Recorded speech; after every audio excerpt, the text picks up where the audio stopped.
Ya tomamos contacto con Radio Duna. Comienza Estado Nacional en su versión radial junto a Matías del Río y Josefina. Todavía al menos no hay lluvias en Santiago, sí nublado. Se suponía que a partir de las 3 de la tarde iba a llover, no llovió, pero te voy a contar que estaba bien tapado el Manquehue. Y eso es indicio de lluvia. Esto aquí en Santiago. Nicolás Vial nos da el pase. Muchísimas gracias desde los estudios de Televisión Nacional. Y así iniciamos esta transmisión conjunta Estado Nacional en Duna, Canal 24 y Radio Duna. Y podemos presentar ya a nuestro invitado, José Ríos. Sí.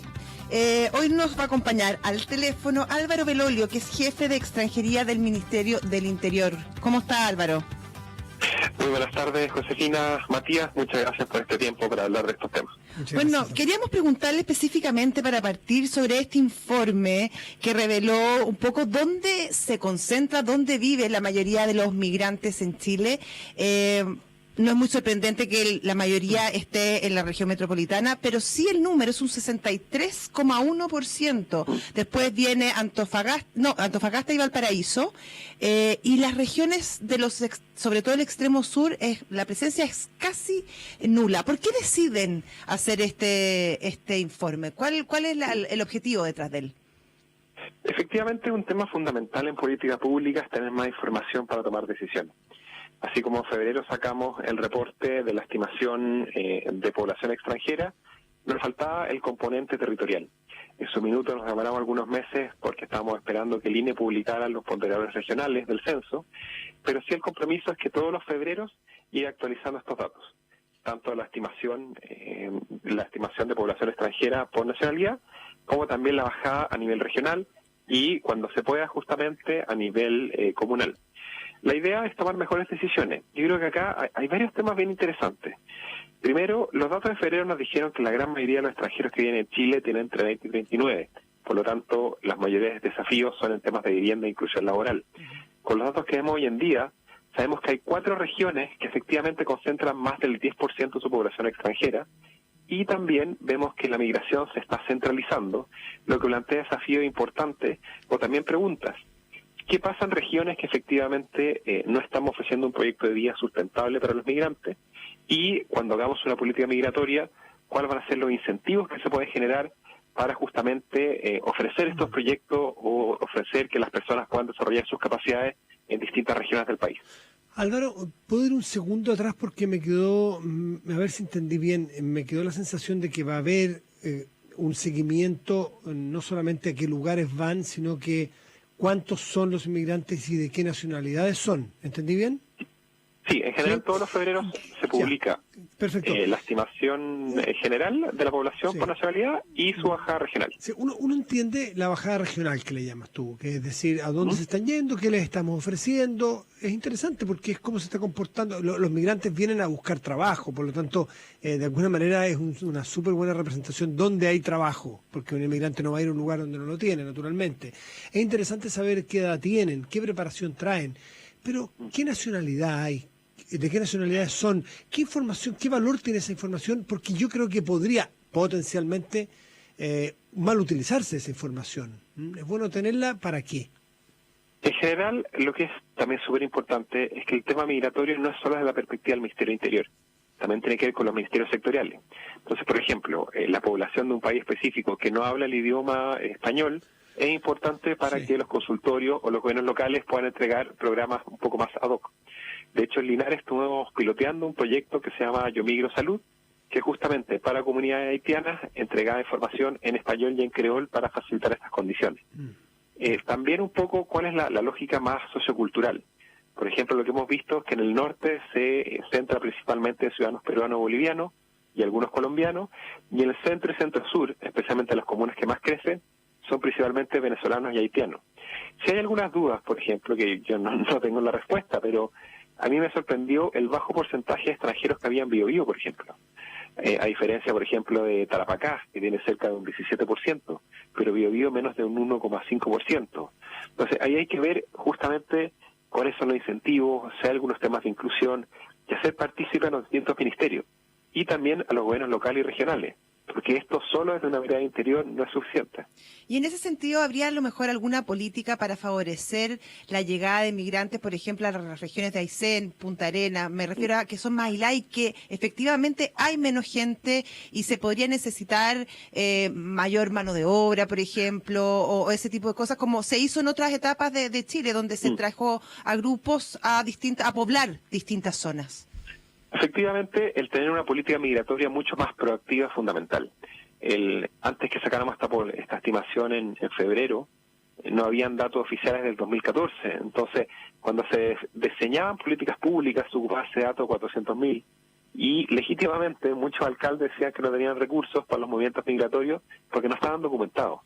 Sobre los incentivos yo creo que es fundamental. O sea, si uno ve los desarrollos migratorios o los ejemplos migratorios más exitosos, Nueva Zelanda, Canadá, Estonia y otros, ellos ocupan ciertos incentivos que también vienen desde las comunidades locales, atrayendo o convocando migrantes. Históricamente la migración ha jugado un rol fundamental en el desarrollo de regiones. Las comunidades italianas, desde Valparaíso hasta Concepción, las comunidades, por ejemplo, croata y yugoslava, en zona extrema, en Arica, también en Magallanes, las comunidades alemanas más al sur, siempre ha jugado un rol importante y claramente cuando vemos, y esto es un dato adicional al que vimos hoy en día, que los extranjeros piden más visas en regiones que permanencia definitiva. Las permanencias definitivas, o sea, las residencias, se centralizan en la metropolitana. Y eso también plantea un desafío que hay algo o hay un proyecto de vida que no está siendo lo suficientemente atractivo para los migrantes en regiones y que hay que ver justamente pensar qué incentivos podemos hacer. Ejemplo súper cortito. La diputada Paulina Núñez decía que los subsidios de arriendo podían ser más rápidos en regiones. Puede ser. Oportunidades laborales, no sé, por ejemplo, los temas de salud y en educación.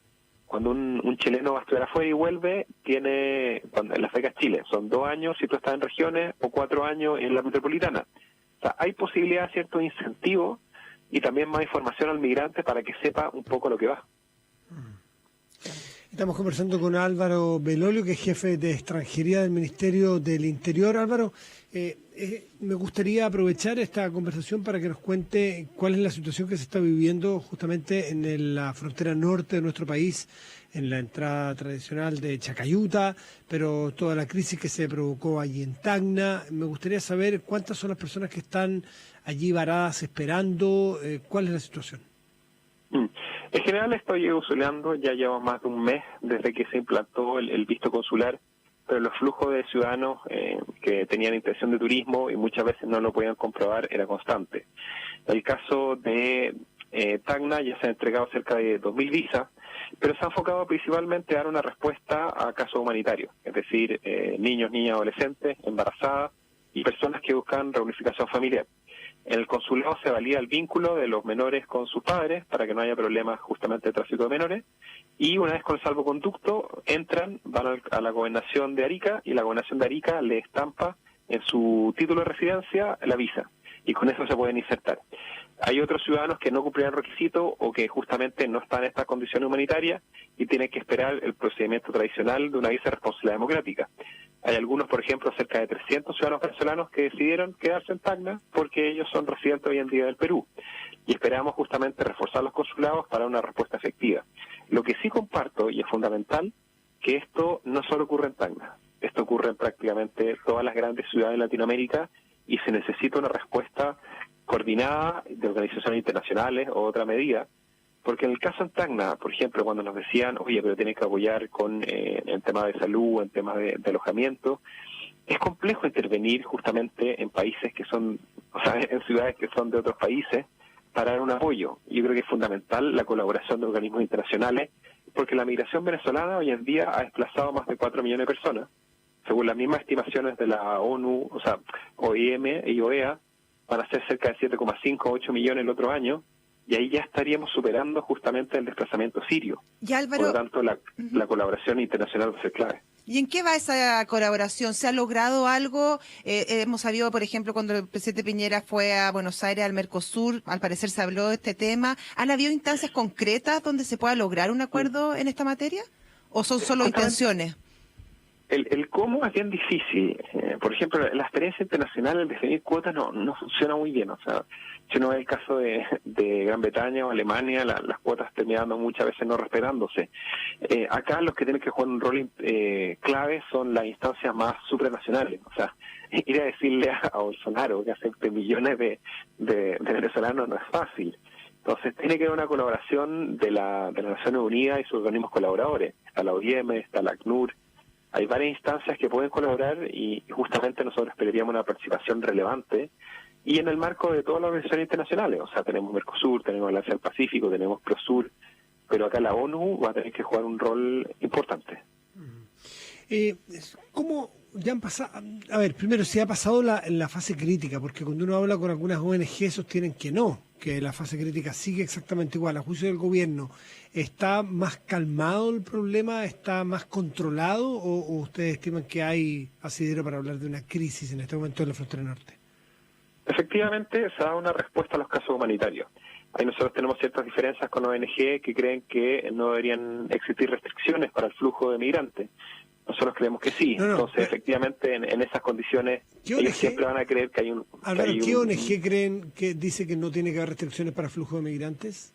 Súper concreto. Por ejemplo, Servicio de Visita Migrante presentó en sus propuestas y también una indicación al proyecto de ley que si un extranjero ingresa de forma irregular y de alguna forma puede tener un contrato, a los 2 años se regulariza su situación. Y eso te da 2 señales. Uno, que si tú entras de forma irregular y esperas 2 años, se regulariza automáticamente. Y 2, que en la práctica, que está bien que se contrate a gente de forma irregular, lo que muchas veces genera abuso. Esa es una señal concreta que ellos están en la práctica diciendo que no importa el proceso o la regularidad de la forma de entrar. Y eso está en su página web, están las indicaciones que han presentado. Esa es la interpretación que hacen, porque yo he entrevistado aquí en el canal, en fin, a José Tomás Vicuña, que sostiene que eso no es así, que ellos sí están por una migración regulada, ordenada, no a trochimoche, así que abren las fronteras y sostiene que un poco ridiculizan esa posición. Ustedes han conversado, me imagino. Es que efectivamente, o sea, pueden buscar sus comentarios y su propuesta, y la propuesta yo siempre la cito textual, y dice, si una persona está de forma irregular, después de 2 años, acreditando trabajo, se regulariza. Y eso, ¿cuál es la señal que le damos a los migrantes? Es, si entra irregular, da lo mismo, espera 2 años, y eso lo quieren poner en la ley, no es un programa excepcional. Entonces, efectivamente, es lo que puedan decir, pero la realidad, cuando presentan sus propuestas, cuando las llevan a los proyectos de ley, cuando los presentan a los parlamentarios, es que justamente es muy relevante que estas organizaciones, ya se ha discutido mucho, se hagan responsables del impacto de las propuestas que están haciendo. Lo que ellos dicen muchas veces, Álvaro Bolero, y con esto terminamos, es que más bien estas restricciones que se están poniendo y las nuevas restricciones del último tiempo hace, por ejemplo, que se pierda la flexibilidad suficiente como para mantener la unidad de las familias, y que hay familias que han estado divididas porque a un miembro de la familia le falta algún determinado papel. Eso es lo que yo he visto y he conversado con ellos en entrevistas públicas. En general, o sea, yo voy directamente a las propuestas y a las indicaciones que han hecho. El caso de reunificación familiar, se le está dando prioridad a la reunificación familiar de familia nuclear, pero también es importante que transparente su posición. Es legítima su posición, pero cuando ellos dicen que si alguien está de forma irregular en Chile y a los 2 años se puede regularizar automático, la señal es clara, es da lo mismo como entraría al país. Lo que hace el Estado, justamente, entendiendo y respetando el derecho de los migrantes, es que si ellos solicitan su visa de forma consular y entran con RUT, primero se respetan sus derechos y segundo, también, teniendo esta información, es mucho más fácil colaborar con los gobiernos locales. O sea, en Iquique, en una ciudad donde una región, el 18% es migrante, cuando el alcalde dice que efectivamente en sus servicios sociales tienen dificultades, es cierto. Entonces también hay que ser muy responsables en las medidas que se hacen. Álvaro Belolio, jefe de extranjería del Ministerio del Interior, muchísimas gracias por este contacto con Estado Nacional. Transmisión conjunta entre Canal 24 Horas y Radio Dura. Que esté muy bien. Igualmente. Buenas tardes. Hasta luego. Y después...